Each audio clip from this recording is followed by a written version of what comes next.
Some religious traditions view attachment to desire as the root of human suffering. The religion of materialism takes the opposite tack, asserting that the meaning of life is to be found in indulging desires. Its creed is, feed your cravings like a French pâté farmer cramming 8 pounds of maize down a goose's gullet every day. At the Beauty and Truth Lab, we walk a middle path.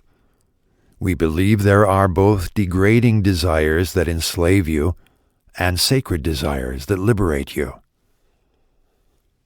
Psychologist Carl Jung believed that all desires have a sacred origin, no matter how odd they may seem. Frustration and ignorance may contort them into caricatures, but it's always possible to locate the divine source from which they arose.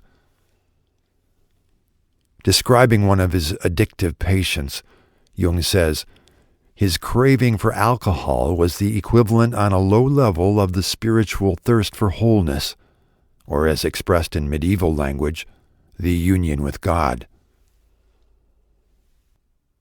Psychotherapist James Hillman echoes the theme. He says, psychology regards all symptoms to be expressing the right thing in the wrong way. And so a preoccupation with pornography or romance novels, for example, may come to dominate a passionate person whose quest for love has degenerated into an obsession with images of love. Follow the lead of your symptoms, says Hillman, for there's usually a myth in the mess, and a mess is an expression of soul.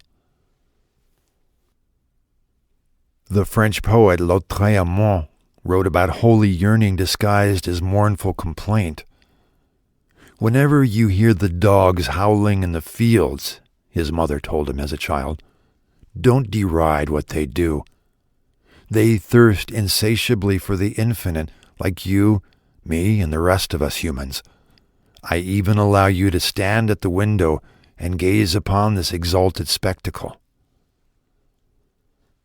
Like all of us, you have desires for things you don't really need and aren't good for you. But you should not disparage yourself for having these wants, nor should you conclude that every desire is tainted. Rather, think of your misguided longings as the bumbling, amateur expressions of a faculty that will one day be far more expert.